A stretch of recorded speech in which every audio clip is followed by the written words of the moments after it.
Didn't even know where I was. Hello there. Welcome to T3PO Live. My name is VashSky, your host for today's ceremonies. Thank you so much for coming on board. What is sure to be an interesting show filled with twists, turns, surprises. Oh man, it's got that and a whole lot more. We're going to be talking about Abu Dhabi Disney as the lead topic right there. We're also going to be talking about some very interesting things that have been happening at the Disneyland Resort.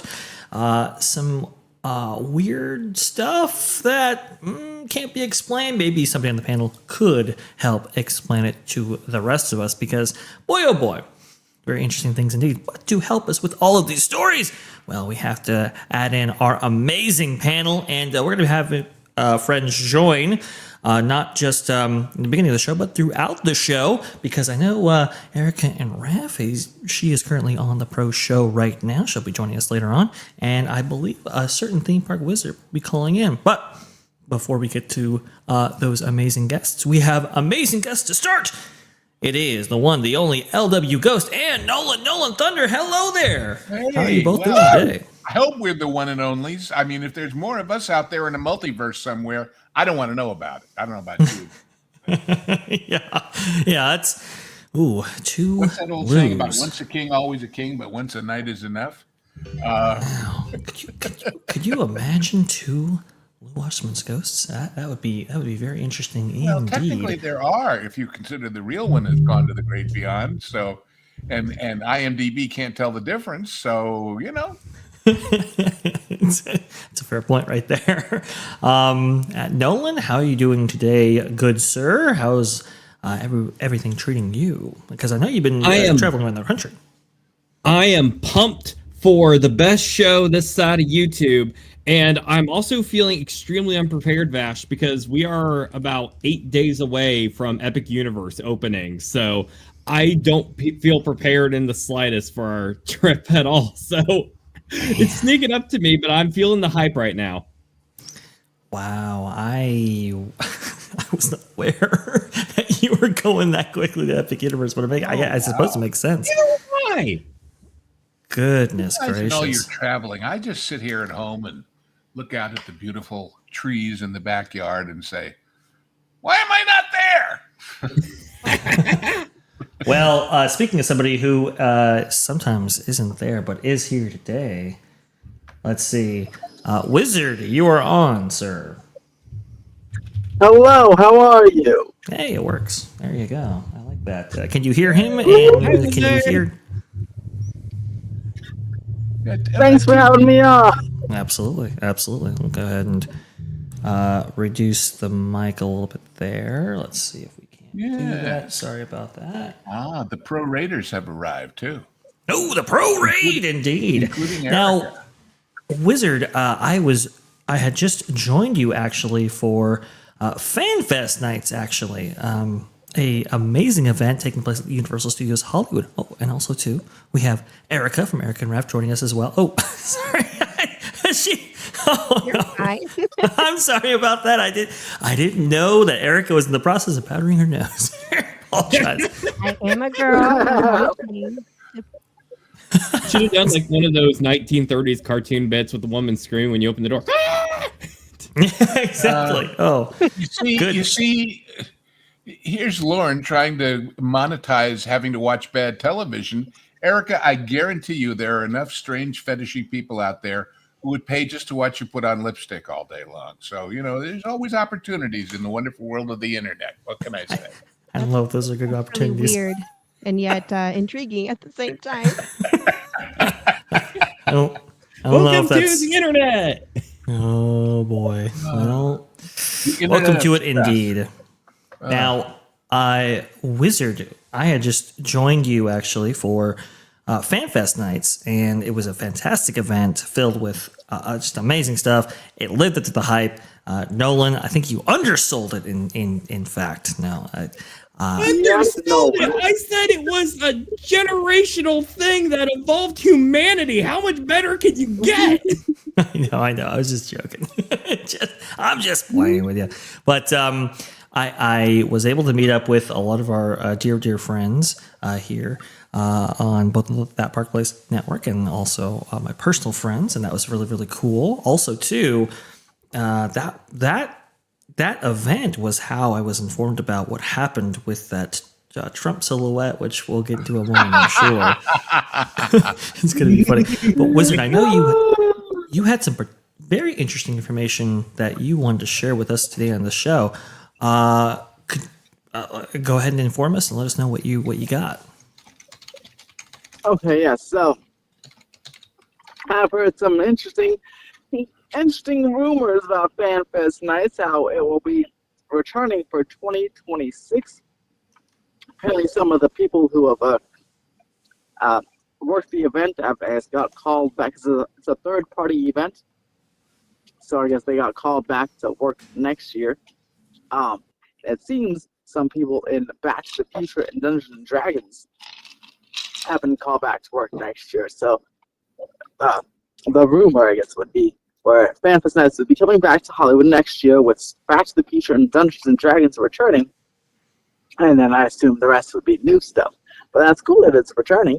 Because, it's Vash. That is a very, very good event. I went 4 times and had a great time. Each time, everyone seemed to be having a good time. And a lot of merch was being sold, especially for the anime properties. So I expect hopefully a bigger One Piece presence next year, because that was probably the top merch seller of the entire event. So exciting stuff. I assume it would be around the same time too, April, May, and maybe even a bit longer, hopefully. Yeah, that would be really, really cool to get this, not only this event back, but longer, maybe some different franchises actually featured. I think that'd be really, really cool.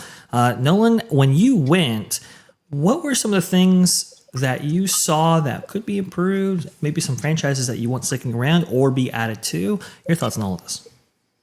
So the experience itself was about as perfect as it got, because there were, so much excitement across the board because of how well they nailed it. It felt like you were literally walking into an interactive experience without it feeling forced and like someone shouting at you. It's like, hey, you gotta be in position A or position B. It felt very literally like you could walk up to different sections and you were almost living out like a full-blown movie. Like one thing could be happening all the way over here with like a musical performance, and over here you could see actors performing spots from the movies. If there was anything I could say could be improved on, with the popularity of the anime stuff and with the reports we're hearing that the anime stuff has actually sold out, it shows there's a lot of demand for that kind of medium outside of typical conventions. Some people and brands try to stray away from anime for having some more 90s-esque themes, from stuff that is very against, the norms of Hollywood and the progressive view site of how they want to present their medium. I think they really need to amp up the anime in the future, not to where it will distract from, say, the non-anime stuff from like Star Trek, Super Mario, all that, but there's clearly a demand from it. And I did get to experience the Jujutsu Kaisen show, actually, which is on screen right now. And it was like a cool, 4D experience to where, every time there was a punch, your seat would shake. I had no idea what was going on in it. It had a lot of anime tropes, but it was a fun time. But One Piece was extremely popular, and I really think that they need to really capitalize on it due to the popularity of, say, the 1,000+ episode show, the Netflix series that gained a lot of popularity. I think they could maybe retheme the Waterworld show to making it a One Piece show with a giant pirate ship and crazy anime stunt show battles or something like that. So if this amount of people show up for just meet and greets for One Piece, I think they need to capitalize and make a full-blown spectacle show. And of course, I want to see some new IPs coming around, because you don't want to just be an anime fest or a video game fest. You need a healthy variety, and I think they really nailed it from my experience. I think that's one of the few things I could say that could be improved upon is just, satisfy the demand. It's a good kind of problem they have right now. Well, plus, you have to think that events like this are a great test marketing thing. Correct. It's like, well, we don't know if all the anime stuff is going to be that popular with our audience here. Let's find out by doing some of it and see what happens. They did. They'll capitalize on it. So as long as you have the 3 or 4 ones that are the surefires, like Back to the Future and Harry Potter and Star Trek, you have room to try new stuff. Correct. And see what happens. And if it's not huge, then it goes away and something else comes in next time. So as we've been saying too, a testing ground for not only future events like this, but also too maybe permanent installations of some of these franchises within Universal's parks. And especially if it's like, okay, well, it's a franchise that maybe we don't own, but hey, look, we can go ahead and bring this to the franchise holders and say, rights holders, and say, this is very viable. I think this will be a very good inclusion for our parks and resorts and royalty split and all of that. Wizard, I remember Nolan talking about what they could do with the Waterworld Theater and so forth. If I'm not mistaken, they already do a one-piece show in the Waterworld, or what was the Waterworld Amphitheater in Japan, don't they? Yeah, and many thought that show was going to come over here this year, so hopefully next year it would be an easy import, just like they did with Jujutsu Kaisen. They imported that from Japan. So it'll be a pretty easy import to just do the Waterworld thing over here next year if they bring One Piece back. But I think it's safe to say that the Waterworld show at Universal is more popular and draws on its own more than the movie ever did, because it's such a great show. So, that's kind of strange. I mean, it's like it's not dependent on knowing the movie or knowing anything about the movie to be enjoyed. Yes, that's a very good point there, Lou. And I think that's why not only has the Waterworld show but lasted as long as it has, but we've seen other implementations of franchises in these playgrounds, whether they be Disney parks or Universal parks, outlive their movies or maybe even be bigger than the movies themselves. And that just comes down to quality of execution, honestly. If you execute something very highly and it's accepted by the audience, then it'll outlast your franchise or even be bigger than the original work. And that's really, really, really cool. Oh, amazing stuff. With that show, when that airplane suddenly splashes over and into the pool in front of you, you go, what? You're just going, this isn't a theme park show? Give me a break. I can't believe it. And it's so spectacular. It's super and it cool. Shows how well Universal does with, the newcomer, because Waterworld did not go over very big, but you don't have to be a fan to get what's going on in the show. And this is something Disney could really learn from, because Universal was in, some deep water here, because there's a lot of people come to these parks that aren't expecting anime, went from One Piece and Jujutsu Kaisen. And they had to basically educate the audience, a lot of the people there, on, hey, this is something new. Let me give you a rundown, but still get immersed and satisfy the long-term fans. They nailed that, which is something Disney completely flopped with, say, Tiana, where you kind of get a simple story and it's a complete mess when you're going through the ride. Here, you get the idea. Star Trek, you're under attack by an alien creature. Anime like Jujutsu Kaisen, bad evil dude, we gotta beat him. It's simple but yet immersive, and that's something I think Universal, if they can maintain on that track, it will go a long way with bringing in more people to the park in future. Yeah. Yep. I think I totally agree. The Halloween Horror Nights kind of setup where you have an experience, and it's not just a normal maze, and taking that to the next level with what they did with FanFest Nights. I think it's a great evolution of this interesting after hours event format that Universal has pioneered here. I think it's just super cool. Now, Wizard, did you have any other information? I thought you had one more piece of news here for us, and I just want to make sure that we get those thoughts recorded on the show today. Oh, yeah. So at Hollywood, they're still working on that hillside retaining wall project. But it's interesting because yesterday a new permit was filed for a phase 2. It's a phase 2 mummy wall expansion, or phase 2 of the mummy wall. Now, this could be just putting up the wall itself, or it could be for something else after the wall is complete. So I'm very, very curious. We'll keep an eye on it. But it's a very interesting description, because I thought it was supposed to be done at the end of this month. But yeah, it looks like there's a phase 2 to this project to potentially start to reshape the lower lot. So it'll be very something interesting to keep an eye on that one. Yeah, Wizard was kind enough to show me the permit that he had found, and it was very interesting, the wording on it and the description of this project. We know very little about what's actually going on in this part of of Universal Studios Hollywood. And I think that the future of that area is of particular interest because that is a potential like building point for a big expansion pad. So we'll have to see what's actually going on there. Let me see if I can get this on screen here. It's just a really, I think it's just a really fascinating time, and it's why we've had Wizard on so much on the show because of all the parks to watch, I think in the near term, I think Universal Studios, along with Epic Universe and its expansions that might already be playing out, I think are most important. You can see right here on this screen. Oh, go ahead. So I'm saying it's interesting because the permits that are filed, it's like, for example, the work that's going on right now, the grading in the hillside, that permit was filed last year, and all it said was relocation or destruction of trees along the hillside by the Mummy.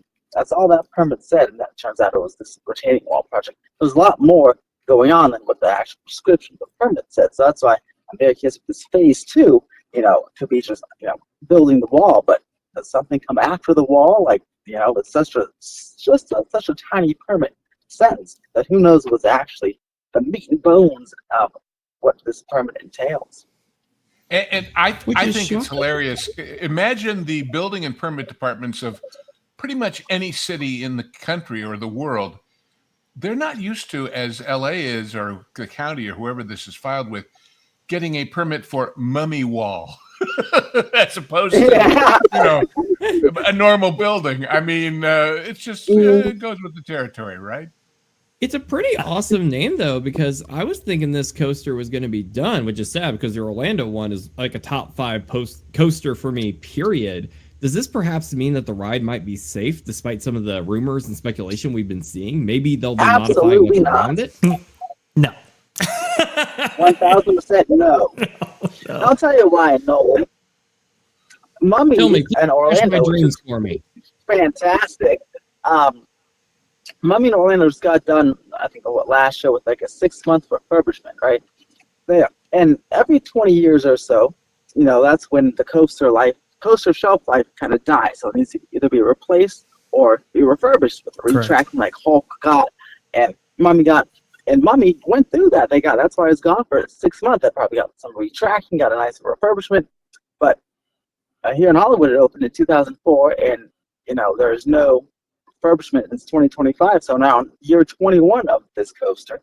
So yeah, the fact that you would think they maybe closed around the same time, but they didn't. So that actually points to even more evidence that it may not be around for much longer. And that building, of course, was originally E.T. Yeah, exactly. It's a story of the right ride, wrong building.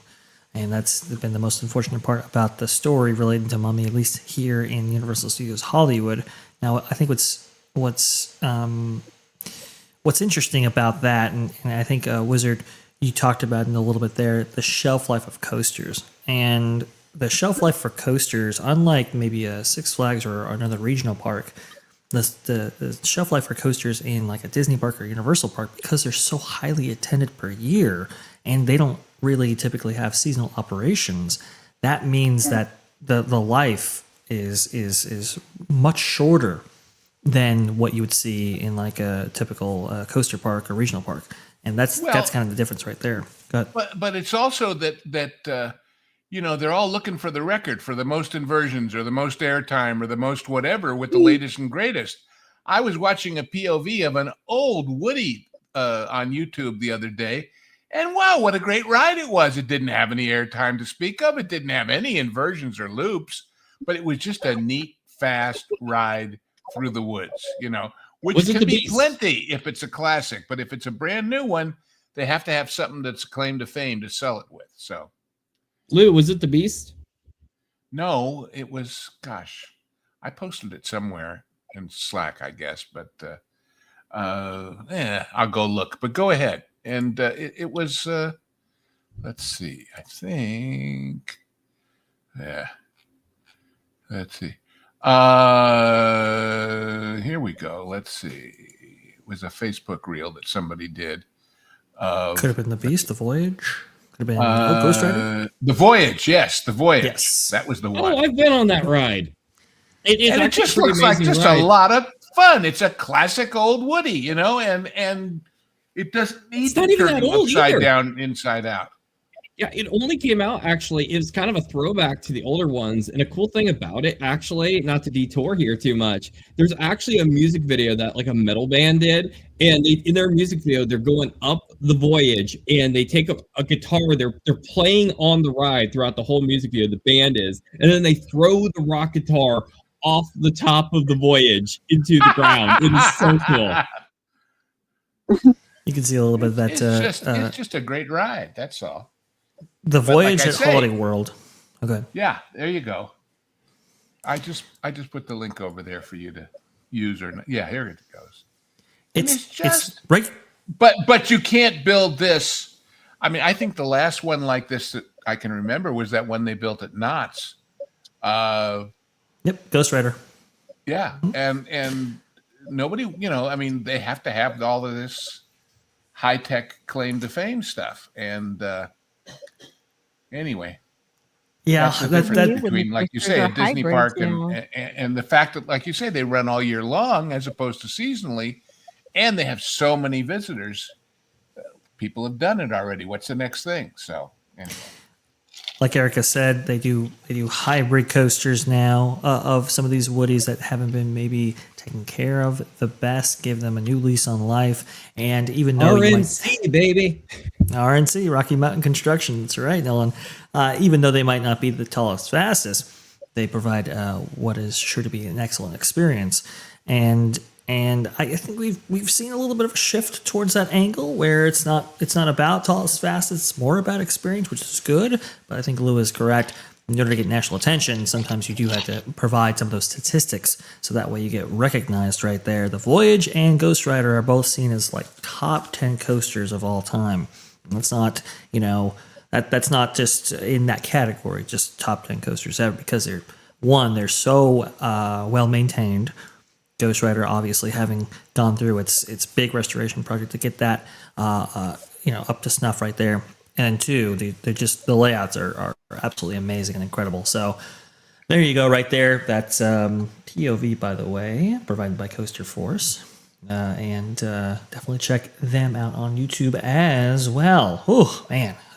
Some very interesting stuff going here. And we're going to have to take a look at what the future of Universal Studios might hold because it's rapidly moving quickly. But speaking of, I don't know, making Universal Studios Hollywood great again? This is a rough transition, folks. I do apologize. We have a very interesting story coming out of, the Disneyland Resort. Is provided by Marvin Montanero of That Park Place. New Disneyland Walt Disney silhouette breaks the internet with resemblance to President Trump. Yeah, this is wild. This story, I think it's rapidly shifting in the last couple of days. I was first informed about this by Mondo of Five Fires over there at FanFest nights. He's like, hey, look, have you seen the new Esplanade structure that they built for the 70th anniversary? I said, well, I kind of saw it and looked like a Tower of the Four Winds knockoff like they've done before. He's like, oh, no, you haven't seen it. Take a look at this. And as soon as I was shown it, well, I sent it all over to Marvin right here. This by Marvin Montanero, May 12th, 2025. Take note of the date, folks. Has President Trump come to Disneyland? A new artistic decision at Disneyland is raising eyebrows and more than a few chuckles as fans react to a revamped silhouette of Walt Disney installed as part of the resort's 70th anniversary Esplanade display. But it's not the pose or Mickey Mouse that's catching attention. It's the hair. Yes, the hair. The golden silhouette, now prominently featured atop the Main Street USA area of the entrance display, adds a surprising detail to the legendary partner-style pose. Defined hairline of Walt Disney, and according to a growing chorus on social media, that design choice has backfired spectacularly. The added hair, particularly its shape and thickness, has led many parkgoers to say that the silhouette looks far more like current President Donald Trump than the animation icon himself. And you can kind of see that right here. I have some additional pictures to show as well. This has really taken the internet by storm, as you can probably surmise. A lot of Disneyland fans, particularly those out in California, they're not super big Trump fans. So this was a shock to the system, at least to some. For others, I think they had a pretty good laughing moment right here.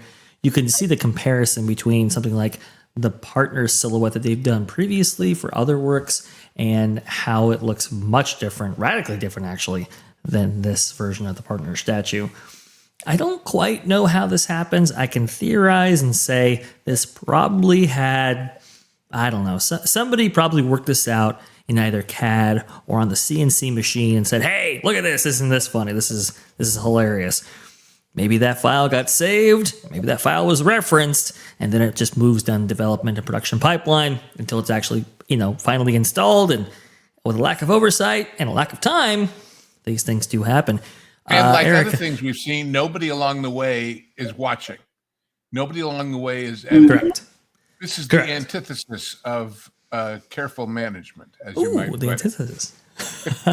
I love the reference, Lou. I love the reference. Erika, how does this happen? Because I don't want to reveal too much about you, but I know, you've been around people, who may have facilitated projects in the past. How does this happen? Yeah. My guess would be. Sorry, I'm just like. That's a good question. I'm just imagining these guys around the table, and this one guy says, just hear me out, because I'm going to quit anyways after this. Y'all can out me all you want. I don't care. Here's my idea. Pitched this. They all laughed, and he said, I'm going to do it. And they all said, fine. Anyway, that's my far-fetched theory. No, I just think they weren't paying attention. It was Oversight. They intentional, were in a and- hurry. I don't know. In the words of the current president, we're going to do a little trolling here. Yeah, well, yeah, and I remember there's some people who work for bosses they don't like who find ways to get back at them. And you remember when C-SPAN first began and they showed everything, including all those little, what would they call them, 4-minute or 2-minute speeches at the end of the day when the Congress had gone home, but somebody had a point to make and wanted to get on the cameras and they did it anyway. And I remember watching one of those and watching this guy give this speech. And I thought, he's never read it before. And his staff knows that he's going to screw it up and they hate him. Because he got up there and he said, gentlemen, this bill is the epitome of hypocrisy. Ooh. And I thought, not only did he not know how to pronounce that word, his staff knew he would mispronounce it and did it to him, the epitome. So that's the kind of stuff people do. It could be the guy that created it. Nobody liked him. And they all just kind of said, yeah, it looks great. You should do that. It's called going out with a bang, right? Going out with a bang, indeed. Or in this case, bangs. People remember this stuff. By the way, these banners only made their debut 2 years ago. So this is kind of how recent this downfall or decline in the, oversight we've seen from the Walt Disney Company has been. This being at Disneyland again, you can see Matterhorn bobsleds 1955. Well, I remember when those bobsleds were on Holiday Hill, don't you? Yeah, exactly, right? If anybody knows their Disney history, which Lou obviously does, well, Matterhorn bobsleds wasn't part of Disneyland until 1959. So that's getting it wrong right there. I want to see someone take like some Walmart like electrical tape, just tape over the number and put like a crude Sharpie of like the actual year on there to temporarily fix it. yeah, fixed it. There you go. I love that. But you can see like let's see, Pixar's Toy Story 1995. That's correct. Avengers 2012. Okay, Mulan. Yeah, that's fine. There's a couple of others that just did not at all correlate with the actual years listed here. A lot of these are correct. I thought, Here you go, Snow White and the Seven Dwarfs, 1939. But we of know course, that came out in the 1937. The point is, how come it got as far as actually being made and nobody in between paid any attention? Right. You know, competent management would say, okay, but before you make it, somebody has to check to make sure that year is right. Right. You would Nobody did. I hate to blame the top every time, but shouldn't Josh tomorrow be watching this like a hawk to make sure? Because this stuff is legitimately embarrassing. You mean you want him to watch every attraction 4 or 5 times before it comes out? Yes, exactly. Yeah, the Because they sure he have will when he's management CEO. on the lower levels of this stuff being approved. Not everything goes up to the very, very top for approval. Correct. I was just about to say that, Erica. Josh D'Amaro, unfortunately, is so far removed. There's so much of a chain of command when it comes to the experiences division. And again, experiences also encompasses consumer products, Disney Interactive, the hotels, cruise lines. Like, it's a huge division, right? And every single one of those subdivisions, like the resort, for example, has its own president and has its own leadership and has its own management structure attached to it. You're so far down the list that there's no possible way that either Bob Iger or Josh D'Amaro could even see these things with so much happening below them. And well, they're seeing it now.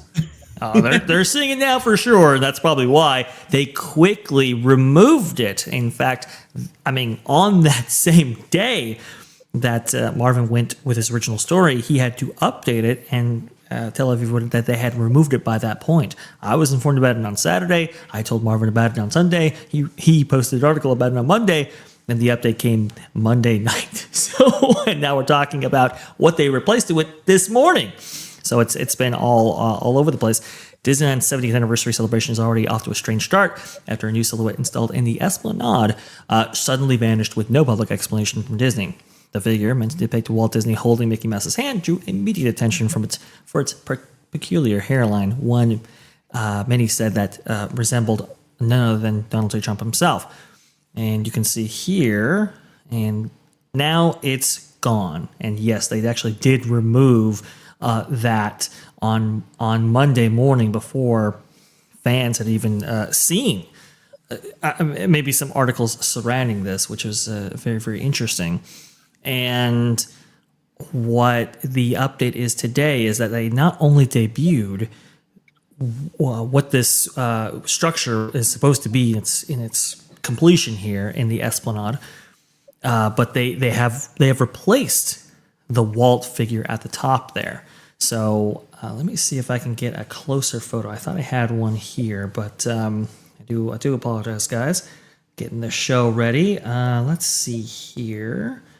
Well, you can kind of see, if we zoom in on this photo right here, we can see. There it is.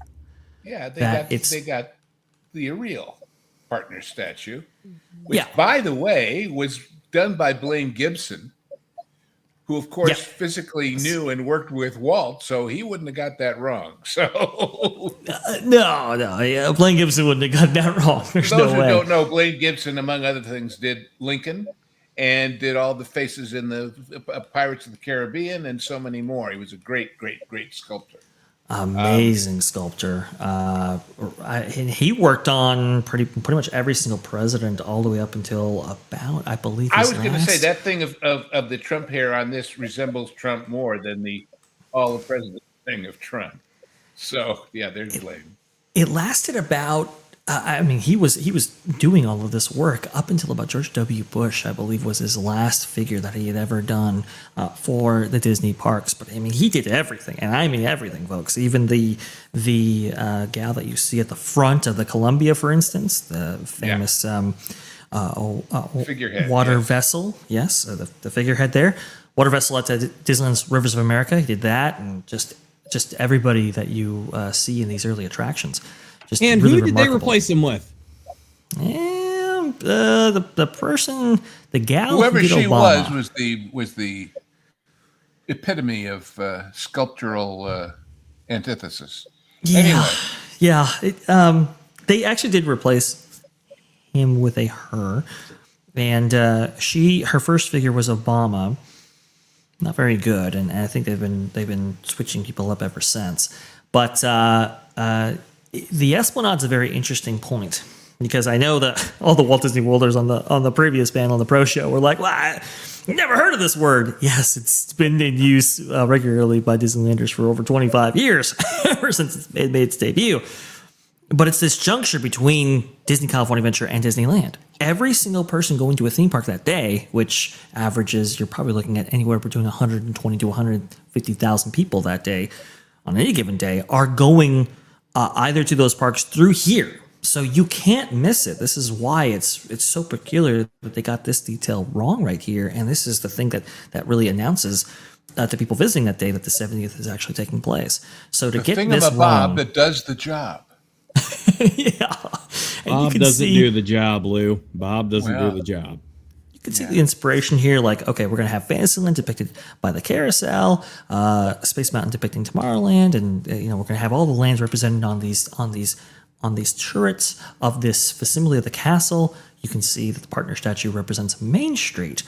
Now, what I find interesting about this story, also from a historical perspective, is that they have gone with this strange quasi Tower of the Four Winds motif before. Actually, last year with Pixar Fest, you can kind of see how that structure looked, and you can see the similarities between the two. Ooh. I find it interesting because it's like, do you really like the Tower of the Four Winds, or are you doing this because it's cheap? Now, for those of you maybe not familiar with the Tower of the Four Winds, that goes back to Disneyland's history in the 1964-65 World's Fair that took place in New York. Yeah. And you can kind of see. You were there, Lou. You were there? Yes. This is when... There. And when they got done with it, they cut it up in pieces and threw it in Long Island Sound. Yes. They literally dumped it in the ocean.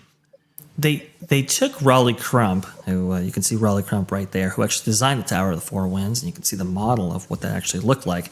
It was this astounding structure. You can see a 3D rendering of it right here, provided by, I want to go ahead and get this name, Disney History Institute. You can see that you had all of these I don't know, moving figures and so forth that would all be powered by wind atop this amazing structure. I think it was, which was kind of the inspiration for the facade at Disneyland for Small World, with all the clocks and the figures and everything like that. But still, this is where it all began. Yes, wind chime.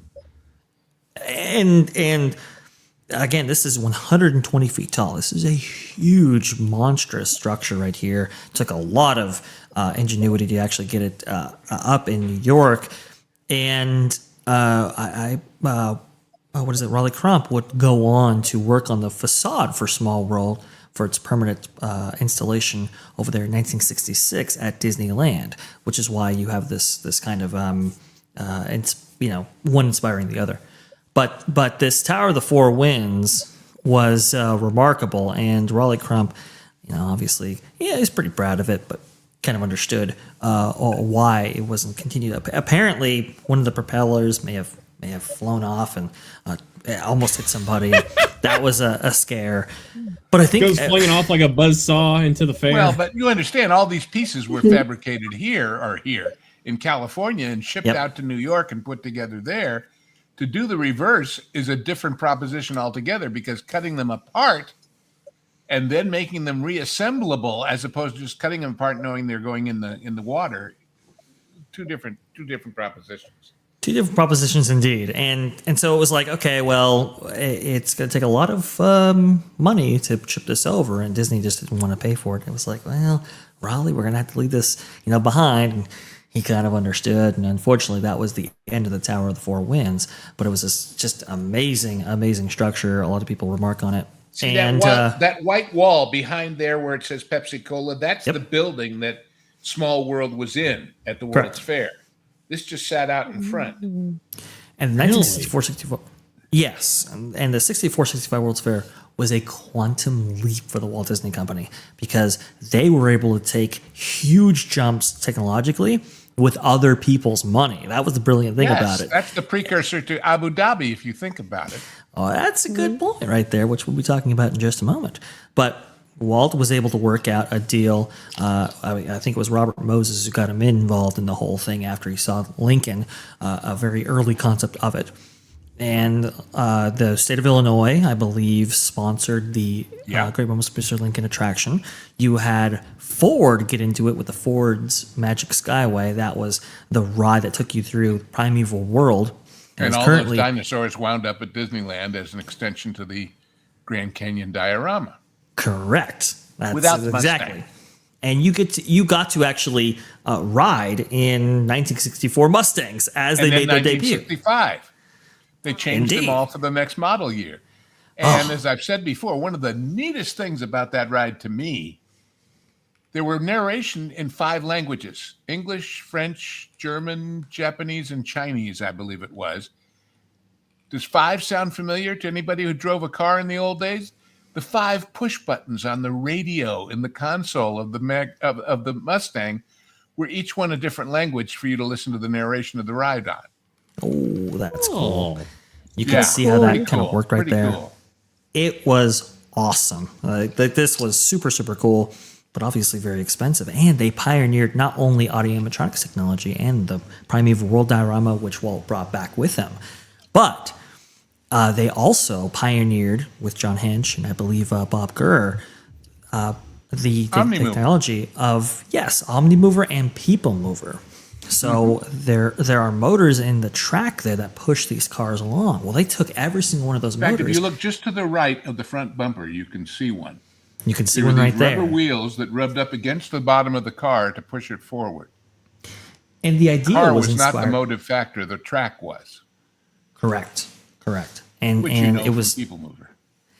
It was inspired by conveyor belts at the time, right? Where they would move these huge hunks of steel across these factories that were popping up in the mid 20th century. And it was like, well, could we use that as a conveyance vehicle for attractions? Because previously they had no way of really doing that outside of coasters and a couple of other things. So it was like, okay, well, we can pioneer this whole new technology with this, and they did, and it was awesome.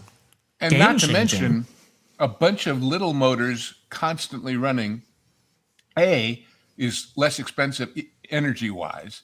Yes. And B, you can vary the speed of those motors to vary the speed at which the cars go past the various scenes. Correct. And if we go back to that photo a second, look at the class and prestige presented by the presentation here. Correct. Nowadays, they'd be trying to use that to get you to buy into a program they're trying to sell you in, as opposed to this is all included, with your park experience, because it's an advertisement for the people at Ford. And it's just a win-win for Disney at the end of the day, as opposed to you feel like you're pushing people out just to get some prestige in your vacation that you're already investing so much money into. Right. And so they would take every single one of these motors, and that was the basis for the People Mover at Disneyland. That's why Disneyland's People Mover swooped all these different places, and it was like, there's really no rhyme or reason to this. They were trying to reuse every single motor that they used for the Ford's Magic Skyway attraction at the 1964-65 World's Fair. So that was cool as well. Then they would pioneer that technology and move flat-bottom boats through a scene, and that's how we got Small World and eventually Pirates of the Caribbean. All of that has its genesis with the 1964-65 World's Fair. Now, with Small World... Oh, go ahead. Yep, it's all about evolution. It's going to domino into the possible future. We've had this problem where, we were just talking about, with the whole president situation. It's constantly pushing for the possibilities in the next generation here, so many, if you're really into these documentaries, you see how, even as something as trivial as a little attraction at a fair is going to evolve into literally the future and possibilities, as opposed to let's completely throw away all the staff, all the potential we had in the past, completely ignore our roots and put all our experimental ventures into a new attraction, which is going to result in downtime. We've seen this with, the upcoming Cars attraction that's coming to Magic Kingdom. Correct me if I'm wrong here, Vash, we don't have any origins in that experimental technology they're trying to use here. it's probably going to result in, stumbling a bit out of the gate. Whereas here, just how many attractions is this leading to, which is going to be leading to so many memories for all those vacationing there. This is just brilliant. And the other thing is this glass track tube, so to speak, circling around the outside of the building is not only an ad for the ride to everybody walking by. Consider World of Motion's original track. Same thing. That too, although it's GM, not Ford, but that whole idea of you see the vehicles going by and you say, gee, I want to go ride that. Right. Yeah. A picture of old original World of Motion somewhere, which since you have pictures of everything, I'm sure you do somewhere, you could see the comparison. And you can, it's a great advertisement. It's a great, obviously, vision for the future, which is why Tomorrowland back in the 1950s and 60s took a more optimistic take on the future, for sure, and inspired a lot of people. You can kind of see more of this and the loading system that they would use for these cars. Very intricate, very, just awesome stuff. And like you said, Nolan, they were able to parlay that technology into so many other things. Haunted Mansion, Pirates of the Caribbean, Small World would not have been a thing had it not been Ford actually paying for the research and development of these attractions, which, by the way, Walt was able to get them to pay for it, and then he took the attractions with them to Disneyland. Just an amazing deal, and it really separated Disneyland from all of its competitors. All of the people that were looking to copy what Disneyland did, they had nothing on what Disney could accomplish. And with, one more thing. The money for the fair. The World's Fair was the proving ground for let's put a park on the East Coast somewhere. There's correct a crowd. Yep. It's why there's a Disney World. Yeah, and it's why it's in Florida. If it hadn't worked, that wouldn't have happened. Don't let the dream die. Let it evolve. Lead the path to the future. Indeed. And the only people who didn't, like what came out of the World's Fair, which, by the way, also you have Carousel Progress, sponsored by General Electric. Yes. And then you had Small World, sponsored by Pepsi Cola, as a partnership with UNICEF. Right. Pepsi Cola didn't do all that well. They had no representation in that attraction whatsoever. But C'est La Vie, it's probably the most famous from this era. Go ahead. Well, I would like to see. I think it would have been more fitting if it was Coca-Cola, because then you could have had all the little mini people on It's a Small World being like, "I'd like to share a Coke to all." That old song for the commercials. Well, but of course, you're in the Pepsi generation, so yes, pick your commercials and pick your songs. And then think about it. They're all about things moving. Correct. Whether it's the moving of the Tower of the Four Winds, the moving of the Mustangs, or the theater moving around the show in the Carousel of Progress. Mm-hmm. Of course, Lincoln moved, but barely at the beginning. But see, there you can see the building. That's Small World. Yes, that was Small World. I want a Pepsi right now after looking at that. I think 64, 65 World's Fair. I find this time when you talk about the transformational times in Disney's history, especially as it relates to the parks, this is one of them, and a lot of people overlook it, but it cannot be understated just how much of a forward leap this was. Hold that picture. Mm-hmm. Anybody recognize the Unisphere as the universal? Oh my goodness. Yeah. Very true. Wow. And that was United States Steel's contribution. So there you go. Mm-hmm. And also too, the facade for Men in Black Alien Attack, right? It features those two towers again, all at the Genesis, which were the New York State Pavilion, as I remember correctly, at the World's Fair. Right. Yeah, a lot of stuff came from this. I mean, this is why this is so transformational right here, and just a quantum leap for the world. Food came from this. Yeah. Good food. There was this Spanish restaurant, and it bred a restaurant in New York called La Fonda del Sol.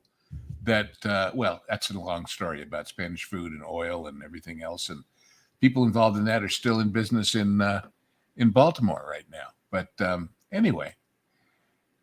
Yep. And what the thing to take away from this, Tower of the Four Winds, just one aspect of the fair, is the inspiration for this, which is the inspiration for this, which then leads to this. So that's how we get back. 6 degrees of Trumpification. By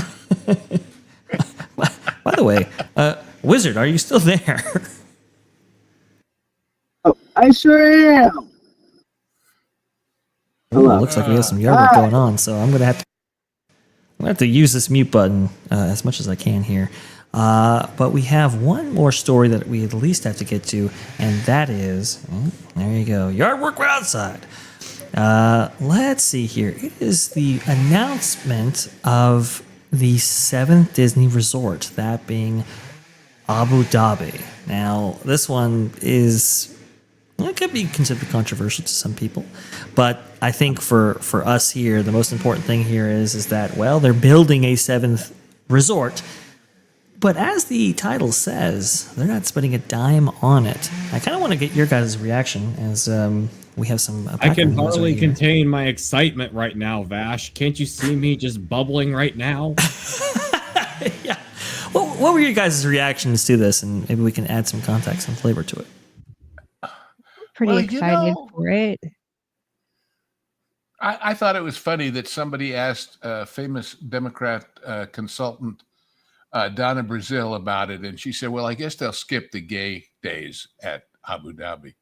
Yeah. I don't think they're going to have many of that. And now, Wizard. And drinking around the world is a problem, too, of course. But sorry about that, guys. I know. They're right outside the door there. What bothers me is it sounds like snoring, and we wouldn't want anybody to sleep through our show. But that's pretty good. Wizard, I want to ask you, what has been your take about the reaction to all of this going on right here? And have you heard any critics, complaints, excitement? What's your view on this? Well, yeah, it's interesting because I've heard obviously criticisms and stuff, but I feel like the same criticisms that I've heard are people that would either, one, as someone mentioned, they would probably still go to this park eventually when it opens because it'll probably be something cool there, or they've been to China parks, and the same stuff happens in China with the human rights stuff and the restrictions.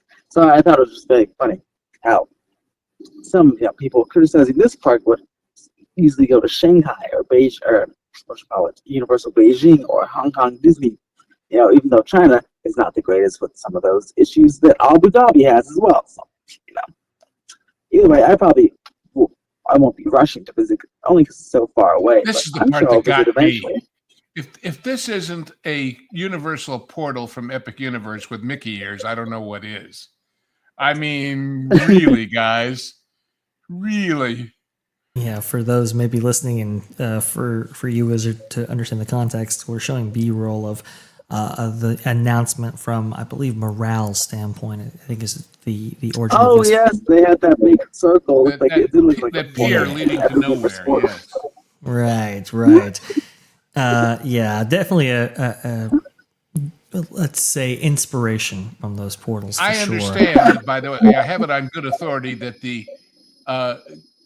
gays for Gaza are very upset about this because it's a violation of rights and oh God, the hypocrisy. Oh, really? Oh, okay. But anyway, that's interesting. Well, look, there have been reactions online to this whole thing and from Disney fans, and they haven't been kind. I mean, a lot of people criticizing the company over its let's say new deal here with this region of the world that hasn't been necessarily inclusive to peoples and minorities and just peoples of various persuasions there. And I'll say this: the Walt Disney Company.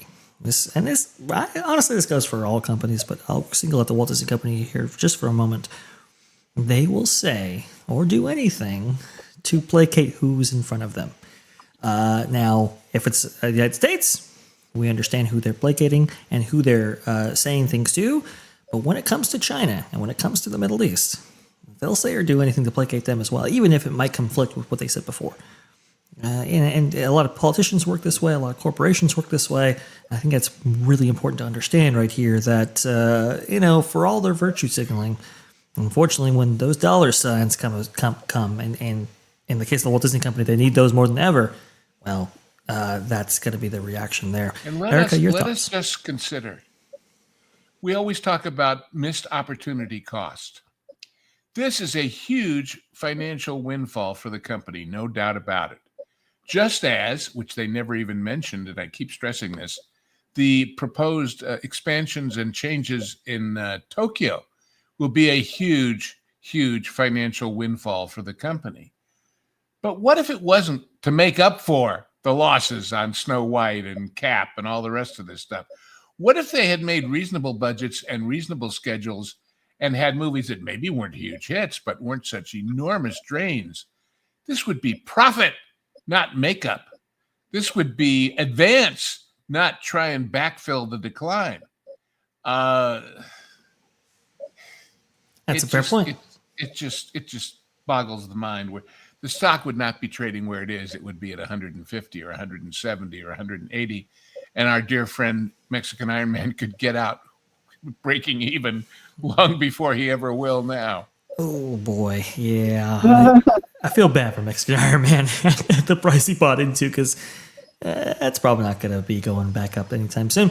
I will say this though, Lou, you bring up a good point, which is budgets and what's been going on in the entertainment space. We know that Disney's been losing a lot of money in the entertainment division, especially in regards to like Snow White, for example, right? A $400 million production. What about this thing about Elio costing $300 million? Right. Imagine if anybody had come. Imagine if anybody way back had come to Walt and Roy and said, well, this Snow White animated feature you want to do where nobody's ever done one? It's going to cost $300 million.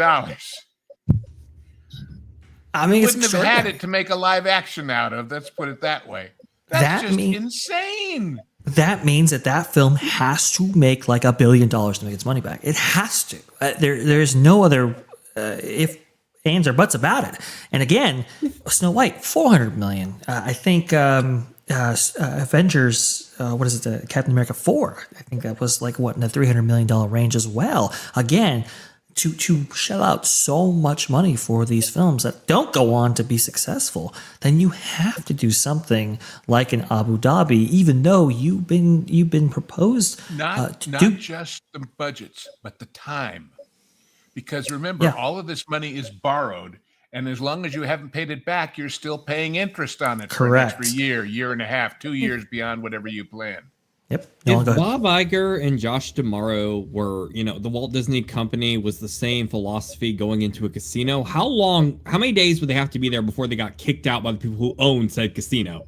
Like, this is betting the farm with money, borrowed money, and you're betting so big, it's going to catch up back to you. I mean, there's nothing wrong with making big investments, but you have to have some logical sense here. I mean, Disney has shown.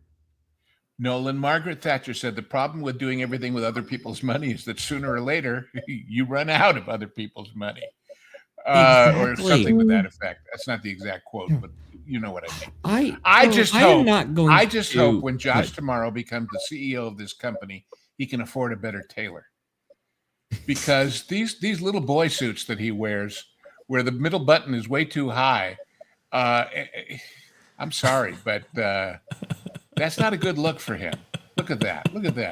Doesn't he look like, when you were a kid and you put on your dad's coat and it was like the wrong proportion? So I'm sorry, but no, you're fine. His fashion sense is very interesting. Nolan, go ahead and finish your point. And Erika, I think you were looking to jump in as well. No, you're okay, Lou. You're just fine. Go ahead, Nolan. I'm going to do everything I can to not get on a soapbox here, because to me, this is the worst thing that Bob Iger has ever done. It's hypocrisy on the highest level. It's just disgusting, and it shows just how blatant, obviously, that their political opinions at the end of the day are the almighty dollar. It's like, it's major hypocrisy. It shows why you cannot trust a major corporation with any of your political views, left, right, middle, whatever. Because at the end of the day, it's just so blatantly obvious. And this giant display they have here, and how expensive it probably was to build the knockoff Epic Universe portal, just shows like these guys, they'll stab you in the back, metaphor, or, like, at the end of the day, do not trust these guys, because they're going to betray you. I really wish this film, as I said on Tooneytown TV last Thursday, I wish this was getting the same backlash that Snow White got, because this is a joke. It shows that you don't trust these people. These are not visionaries. Anything you see that shows any sort of, soul and passion for, our beliefs as humanity came from Walt or genuine Imagineers. These show that these guys, they care about power and money. And it's just so disappointing to see like the backlash from, the critics, who have had issue with Disney the past several years, the people that were pixie dusters, if you will, in quotation marks. I don't mean that in a mean way. Just the people who have stood behind Disney no matter what they do. This is just a backstab to everyone. And I just don't see how any of this is good for their reputation. And that check better be pretty good for them, because to me, this just makes them look like a joke. But see, I hear that, and I understand your emotions and your feelings. But if they hadn't made the political choice they did about the bill in Florida that ended their sweetheart deal with Reedy Creek, they wouldn't be in this mess. If they, in other words, when they do assert their so-called politics, they inevitably get it wrong, which is why you don't assert any politics in this business. Which is why the grown-up in the room, Tom Cruise, the other day, when somebody started to try and ask him about tariffs, he said, "Thank you, but we're here to talk about the movie." Yep. And by the way, Tom Cruise was not always a grown-up. Let's remember all that jumping on the couch and Oprah and the Scientology stuff. But he figured it out and learned. These guys feel like they're above learning anything. Erika, your point, Lou. Tom Cruise is an actor. Isn't Iger and DeMauro supposed to be the ones who are supposed to be the most politically neutral out of all of them, because they're the ones in charge of all the money? Well, but you see, in a well-run company, the board of directors polices those executives. In this one, they're their brothers, they're their disciples, they're their hand-chosen rubber stamps, which is a total warping. In other words, when everybody's, these evil corporations, not all corporations are evil, and not their status as a corporation makes them evil. What makes them evil is when they corrupt and crony capitalismize what is a good system gone wrong. So, Erika, your thoughts on this? So I have completely different thoughts on this, because I have somewhat of an understanding of the Middle East. The men that you see there dressed in white are connected to the royal family. A lot of people don't know that when you see men dressed in the white garb, they are of royalty. As far as the money goes, the money's guaranteed. You have to understand that these are oil-rich countries, and their wealth goes beyond just cash in a bank somewhere. They are on wealth on top of wealth on top of wealth. To put it into perspective, if you are connected to the royal family, you are given by the government a stipend of several $100,000 a year and a Land Rover. And that's just for being in connection with the royal family. So that said, this, financially speaking, is not a bad move for Disney. On the moral side, yeah, it's a big contradiction, because they're touting one thing and then here they are making, obviously, backtracking, and they're getting backlash in the US. and maybe other countries around the world that tend to lean more politically liberal. But I'm only really hearing a lot of the pushback from Americans. I'm not really hearing anything on the international scale. I think most people just don't care. It's just another Disney park being built in a different part of the world. Disney needs the money.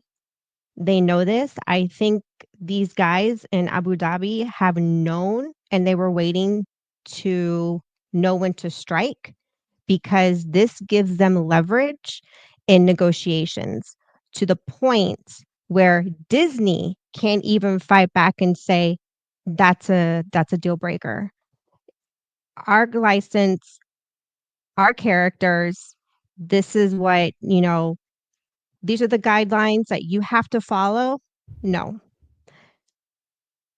Abu Dhabi actually has the upper hand because they can push back and say, well, see, word on the street has it, you need the money. This is how much we're willing to front in cash, and we want full say on what goes on in this park. But we promise that it will be to your licensing, agreement. But I'm going in the direction of they have a say as to how like the characters will be dressed, cast members, dress codes, all that cultural things that are going to partake in this. So I think it just gave them the upper hand in dealing with a corporation like Disney, because 10 years ago or even 15 years ago, Disney didn't need the Middle East at all. There was just they were on top of the world. They were making plenty of money. So, and they weren't going to, lower their company standards or, for a culture that pretty much, let us also remember when Bob Iger talked about income qualified potential guests at this park. This is not a park that's going to be frequented by and large by Abu Dhabians or UAEans. This is a park that's going to be frequented by people passing through there on their way to someplace else. They want them to stay an extra few days instead of just change planes, is what this is all about. Whoever is going to the other theme parks in Abu Dhabi is who's going to go here. So whoever is going to the Warner Brothers park, and there was another park, Ferrari World or something like that. Yeah. Ferrari World. Yeah. That SeaWorld. And I mean, look, if it's enough for them to keep the park open and functioning, then so be it. I mean, these people, they have the wealth that they have is hard for us to even begin to imagine. And it's a temporary financial fix for Disney. Now, the question is this going to hold in the long run in terms of, its popularity and attendance? But all that doesn't matter because all this is a licensing deal anyways. But you also have to remember, the only money Disney's getting. You have to remember, for all of their wealth and all of their power and all of their focus of the world for so many years, because they were the source of all this petroleum, America doesn't need their oil at all. We make our own. Yep. Thank you very much. Well, you know who needs their oil? You know who instantly, if they tried to take Taiwan, would get this oil cut off because the ships wouldn't make it through? China. That's where a lot of this oil goes. And so you have to remember, these guys, with all the money they've got and all the power they've got, have what you might call a cultural inferiority complex. That's why they build these massive, amazing structures. That's why my brother just happened to pass through there on the way to somewhere else about a month ago. And they went to the Burj Al, what's it called? The big, tall, super building, that Tom Cruise came down the outside of and whatever. Do you know that because that building is built on sand, basically, there are no sewers? Every night, this fleet of tank trucks comes and empties the sewage tanks that are in the ground floor of the building and hauls them out into the desert somewhere to dump them. I mean, it's what, a 1,200-foot building, and it doesn't have a drain? The Burj Khalifa, that's it. Yes, thank you. This is all about image and about, see, we're as legitimate as the rest of you guys. Honest we are. And they know they're not. And they know that they're there because of power and tribalism and all those other things. I think if he were in a comfortable, if the company were in a financial position to say no, I think he would have said no. But they're in no position. They are so broke. And everything that they're coming up with in the U.S. is just failing left and right from the side to. And that's why Japan took so long, because they were able to say no for a long time to a deal they didn't like, but then they had to accept it because it was too good a piece of money to pass up. I wanted to break in on this because this is the point here that is most crucial right here. Erika's exactly right and Lou's exactly right. They needed the money. And that's why they did it. And Nolan's exactly right in that, they shouldn't be doing this, but they are because they need the money. Same thing that happened in Tokyo, in which for years, even in Walt's era, Japan had come to Disney and said, "Hey, look, let's go ahead and build a Disney park in Japan." They said no for decades. Actually, I believe it was almost for 20 years. And then as they were getting the Epcot theme park up and out of the ground, it was like, ooh, that's going to cost how much? Over $1 billion back in the 1970s? Yeah, we might want to go ahead and take that large lump sum up front and get that going because we need cash in order to make this possible.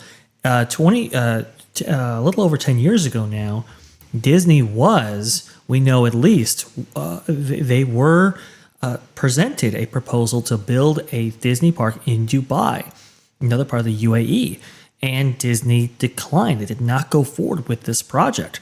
And I always said, look, listen, at a certain point, they're going to say yes to this because strategically, you got to think about this. They have thought about setting up a park in India. The problem is, well, there are myriad problems related to that, not the least of which being that if you do set up a park in India, what is the long-term ramifications of doing something like that? Can the economy out in India actually sustain something like that and so forth? Well, this is the closest you're ever going to get. And it's this hole between, Japan, China, and Paris that they don't have a footprint in. So it makes sense to set it up, but they never did up until now. And the question is, why now? Why didn't they go with this Dubai park that you see on screen right here 10 years ago? Why are they going with Abu Dhabi now? I think it's all about the money. I think it's all about attempting to fill in this void, both strategically and money-wise, that they desperately need to fill at least right now.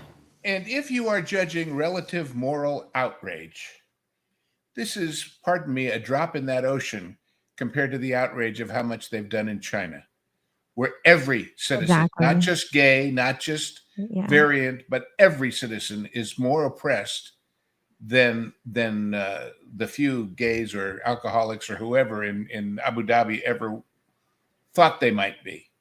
And especially with thanking the regional authority that runs the Uyghur camps for Mulan. Come on, guys. That's who the oppressors are, and they took their money. That's another thing too, is that the Chinese parks, you never heard any outrage about their, we'll say, anti-LGBT stuff, but all of a sudden the Middle East, there's a light shine there, a Mickey Mouse light, and all of a sudden we'll say Skittles Nation, as Lorena puts it, gets all bent out of shape, but they weren't screaming the same thing, or they weren't screaming anything when they were building the parks in China. So but both sides are hypocritical, if you ask me.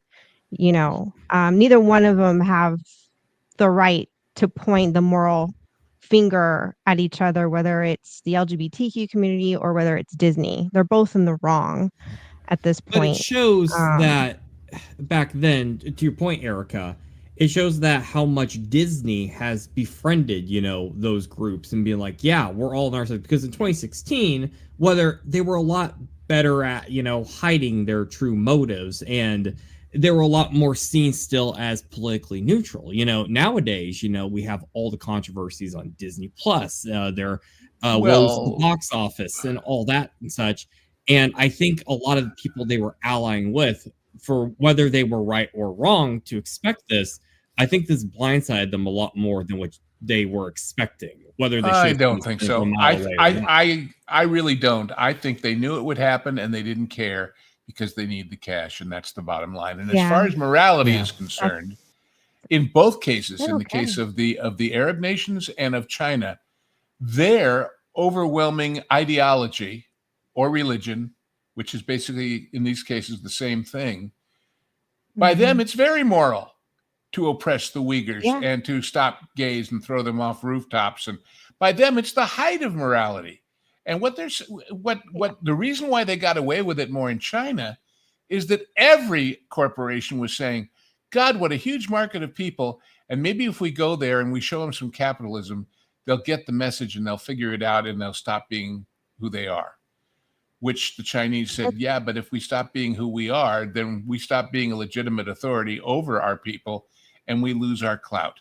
Look, for all that you can say about socialism or communism or Islamism or any of these totalitarian regimes, they're the mafia.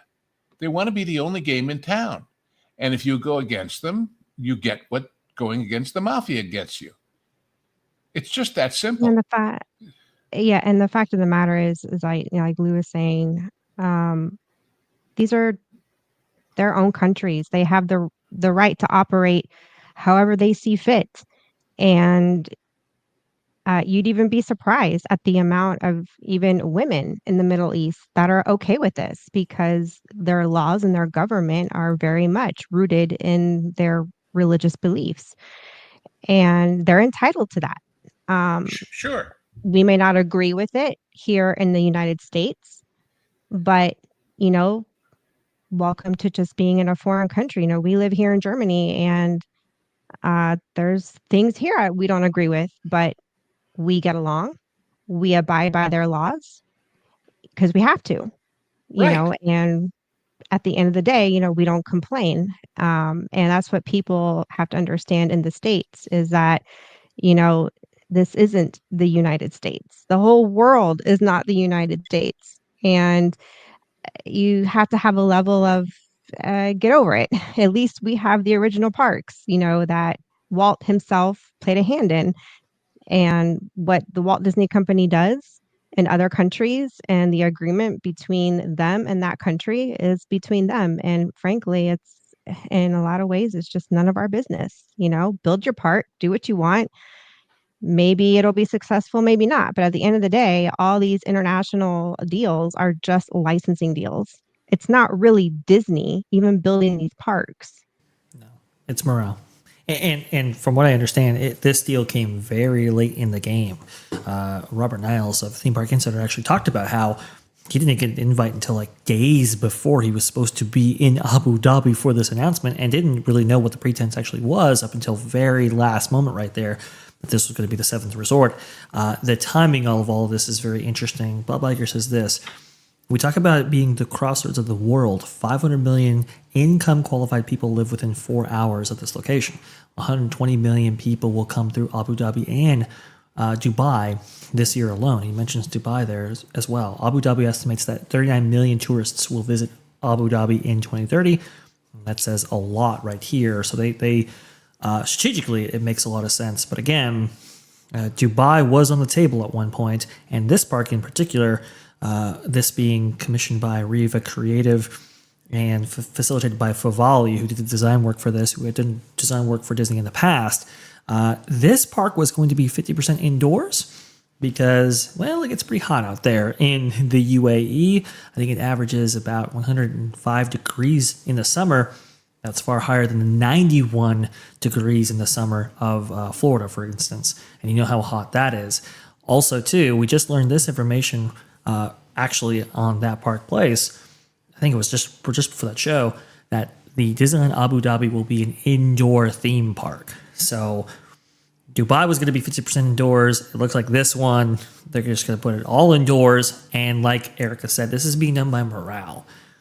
from what I've heard, it might be as much as $10 billion going towards this. Now, I heard that figure from somewhere out there. I'm trying to hunt that figure down and make sure that is the correct figure. Well, if it's all indoors, consider the infrastructure just before you start building rides and restaurants and what have you. Exactly. And you have to have a cooling system to keep it cool, because even their water parks in the U.S. have cooling systems.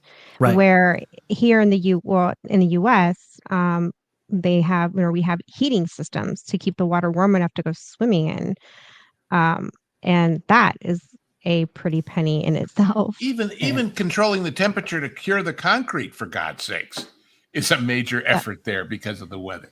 And this portion of Yas Island, there really is only about 200 acres or so where this park could actually be.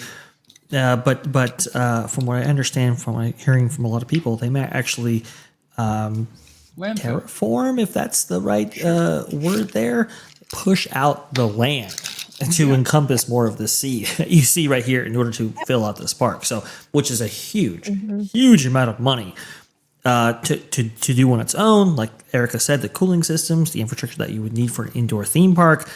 The Dubai park was probably about 60 to 70 acres, and only that was 50% indoors. I can imagine that this might be a little bit larger than that, maybe not in Epic Universe levels, but just think about if Epic Universe was all indoors, what that would actually require. This is going to be a tremendous construction project. Apparently, they want to open maybe by 2030, although I think Bob Iger may have said that wasn't accurate. I'm not sure about that last point right there, but that's roughly the timeline that we're looking at right here. Very interesting stuff. Go ahead, Erika, please. A lot of Dubai are man-made islands that they literally filled in the ocean with rock and sand. I mean, they've got sand. They have an unlimited source of sand. Right. They live in the freaking desert. So I think my only concern with places like in doing that is, okay, well, what if the ocean just, kind of swallowed? I don't know. Maybe not. I hope not, because that would really be tragic. But I'm curious to see how this is going to play out. I'm curious to see how the characters, are going to be, the costuming is going to be designed, what characters and movies they are going to pick to represent in this park, because they have to be culturally relevant to Middle Easterns, just like in the Asian parks. A lot of what they put in the Asian parks is what the Asians gravitate to and what's culturally relevant for them. And the same here in Europe.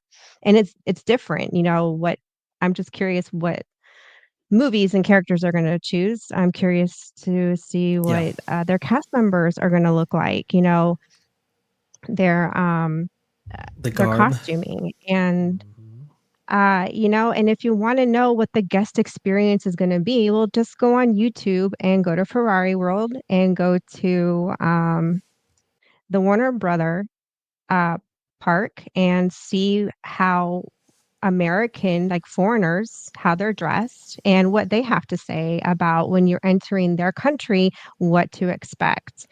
And I mean, then to kind of put another, I guess, throwback or whatever at the LGBT community, they also have to understand that it's not just them that have to abide by such rules, but us heterosexuals do too, even if you're married.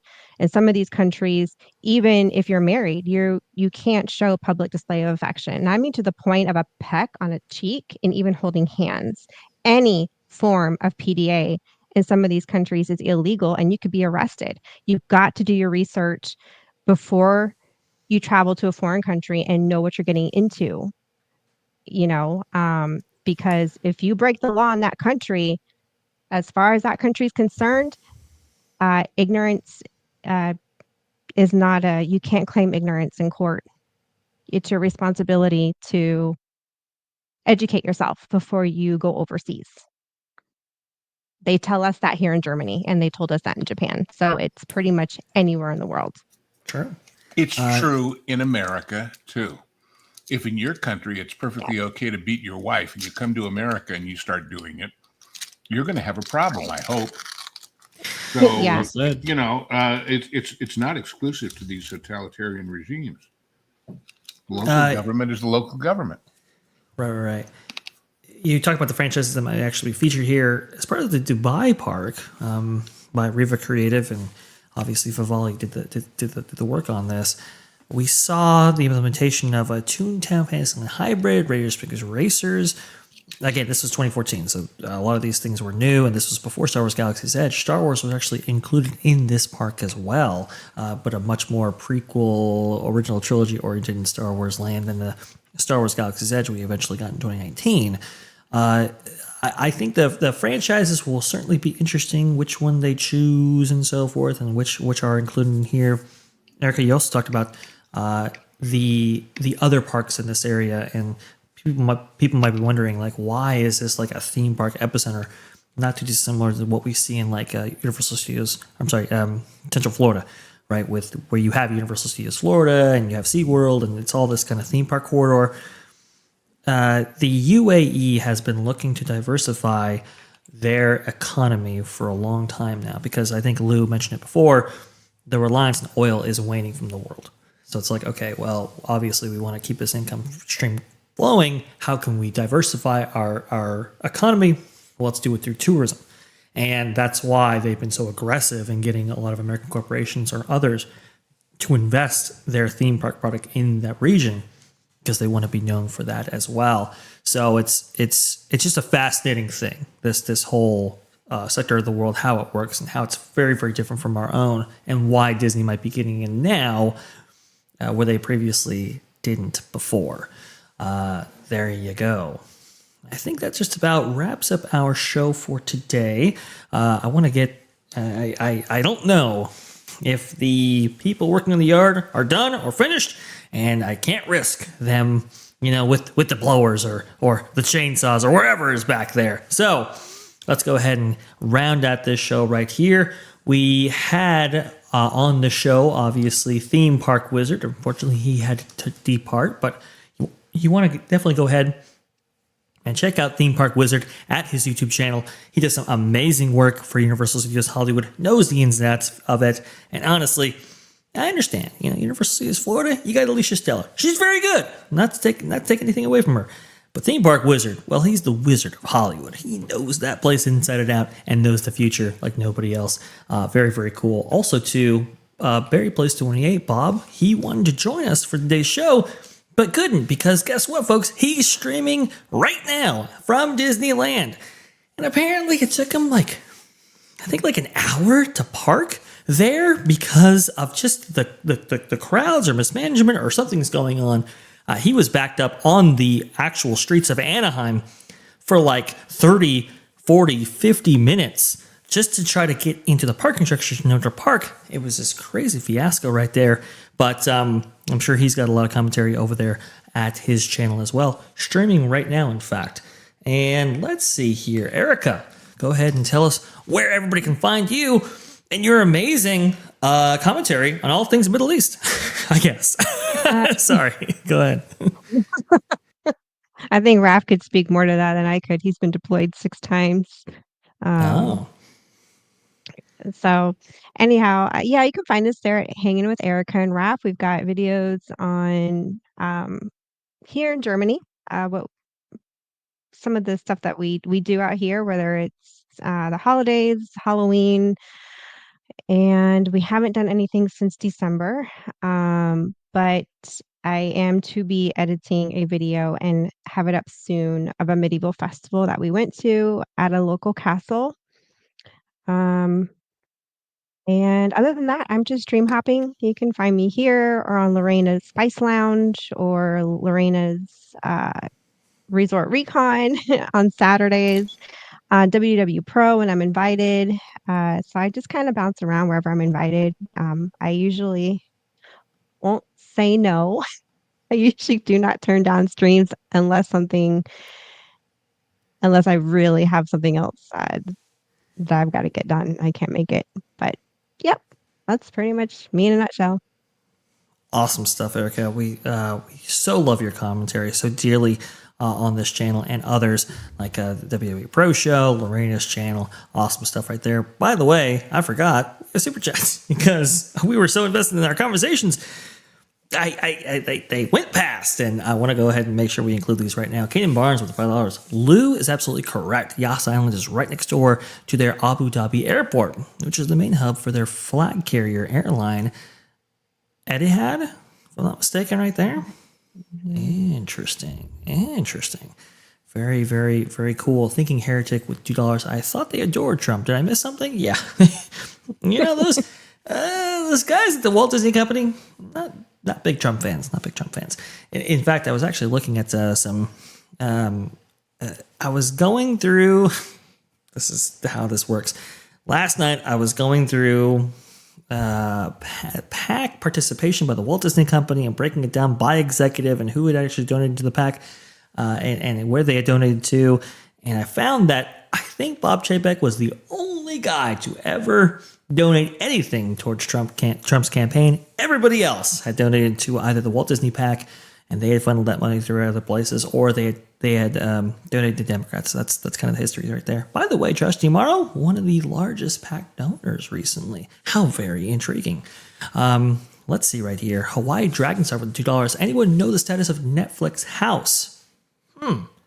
Anybody on the panel know anything about that?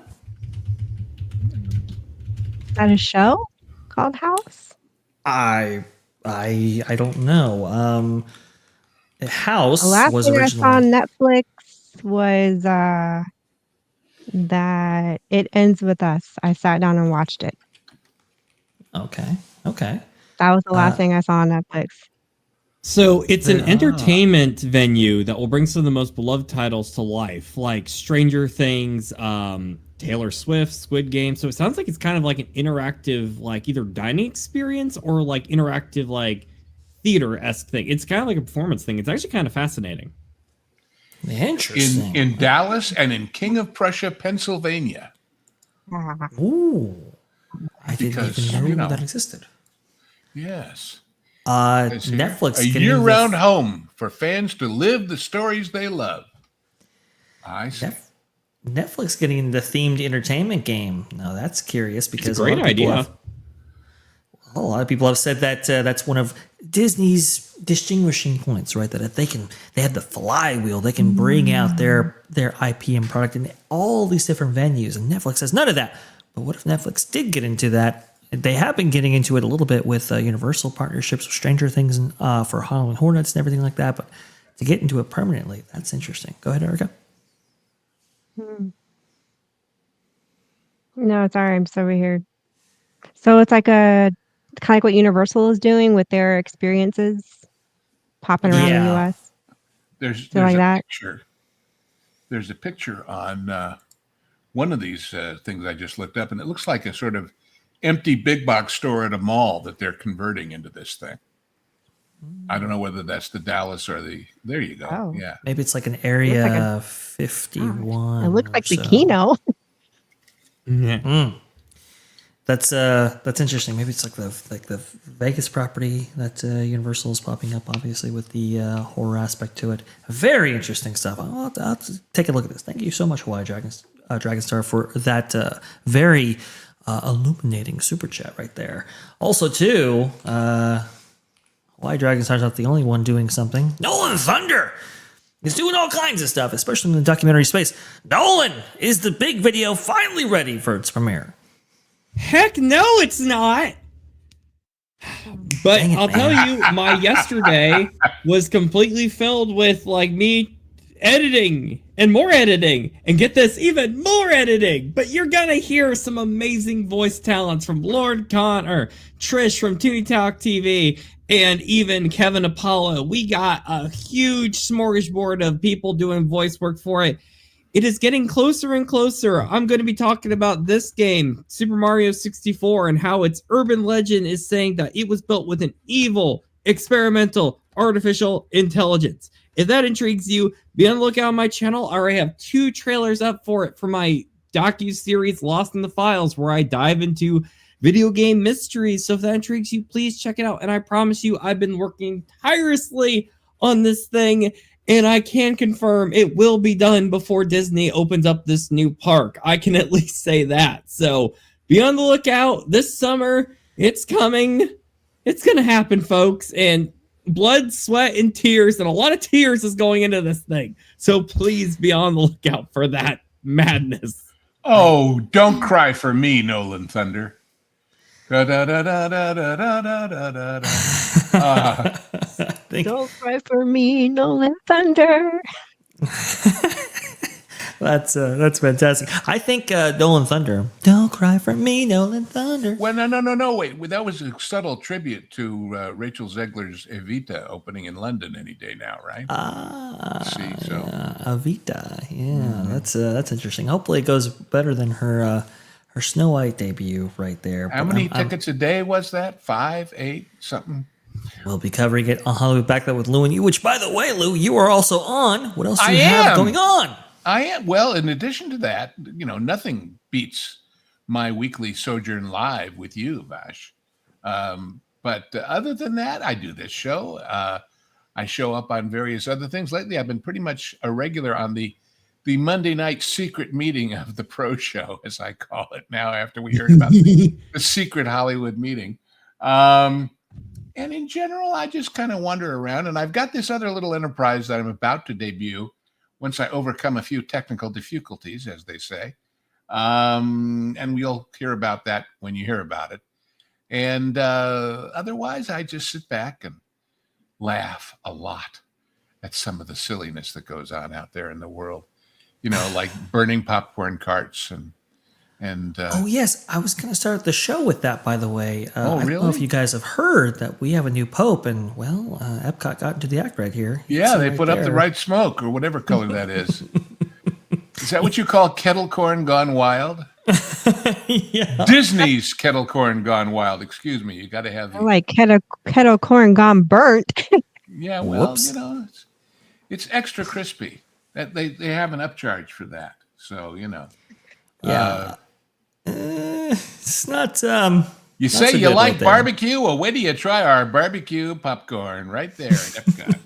Oh boy.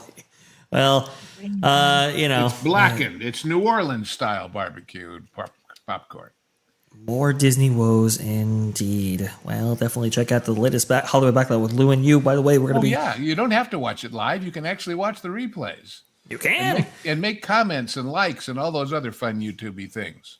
Absolutely. And also, too, for next Hollywood Backlot, we're going to be talking about some of those Snow White numbers because, like Lou mentioned there, they get very funny very quickly if you look into the numbers and a whole lot more right there. So definitely check us out. Subscribe to this channel for that show and more T3PO Live if you like this. T3PO, I should say T3P Online at yahoo.com is the place you can go to provide us your questions right there for that program. Thank you so much for joining us. We're going to be redirecting you over to Mr. H, which is currently already in progress right there. So let's go ahead and hop on over. Thank you so much for everybody for joining us, the panel, amazing stuff, and to all those who have supported us in multiple ways. Hit the like button, subscribe, and, stay tuned for all the news that should be fun as well. Thanks, guys.